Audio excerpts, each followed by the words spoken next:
kulankan oo ahaa mid markaasi bulshada loogu wacyigelinayay dhibaatooyinka tahriibtu ay ka dhashaan ayna soo qabanqaabisay hay-adda IOM ayna ka soo qayb galeen mas'uuliyiinta degmada Baydhabo mas'uuliyiinta gobolka Baay qaar ka mid ah wakiilada hay-adaha ka howlgala magaalada Baydhabo ururada haweenka iyo dhalinyarada iyo ardayda wax ka barata magaalada Baydhabo ujeedada isu imaatinkan ayaa ahayd mid markaasi bulshada gaar ahaan dhalinyarada loogu wacyigelinayay dhibaatooyinka ay leedahay tahriibta intii munaasabadani ay socotay ayaa waxaa halkaasi lagu soo bandhigay riwaayad markaasi ka turjumaysay dhibaatooyinka ka dhasha tahriibta taas oo dadweynihii ka soo qayb galay munaasabadaasi cabsi ku dhalisay waxaana ugu horeyn kulanka ka hadlay wakiilka hay-adda IOM ee goboladan Abubakar Xuseen wuxuuna ka soo qayb galayaasha shirka u faahfaahiyay ujeedada shirka laakiin waxaa jira mid maaragtay sharci darro iyo mid maaragtay sharci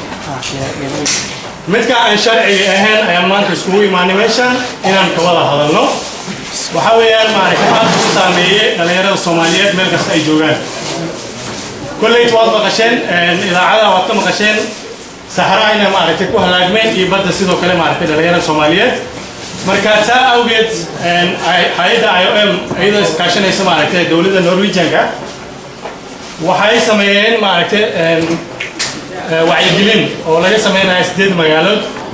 oo Soomaaliya oo Baydhabo ay ka mid tahay mawduuc weyn waxa weeyna wacyigelin la sameeyo khatarta uu leeyahay maaragtay tahriibka qofka bini'aadamka lagama celin karo tahriibka asiga maaragtay baan iska laakiin waxa sameeynayna inaan u sheegno qofka khatarta uu leeyahay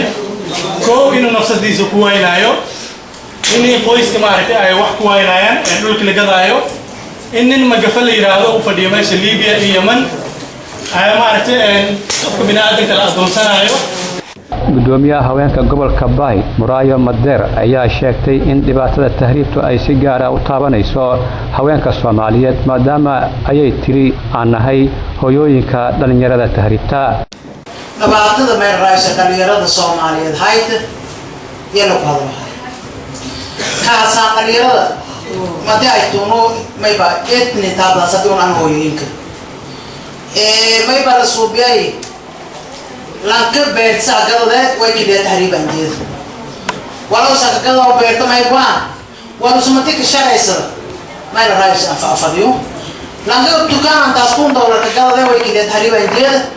ariki dukaanki ma hayo dhamba saxaarada ma ariki naga dhamadalay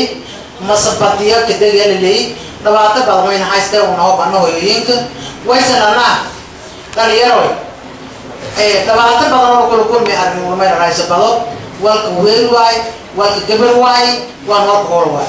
ugu dambeyntii ayaa gudoomiyaha degmada Baydhabo Xasan Macalin Axmed oo munaasabada soo gabagabeeyay ayaa sheegay in uu u mahadcelinayo hay-addii soo qabanqaabisay kulankan dadka loogu wacyigelinayo dhibaatada tahriibtu ay leedahay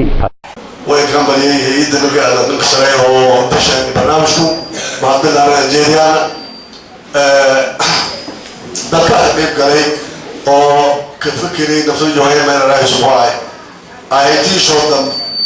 إيه لكت يعني ترشح الخواتي ورقيب قال بعد الأرجينيان إن جويدي هيدا رقيب قالي كان بعد الأرجينيان مسؤولي ترقيب قالي بعد الأرجينيان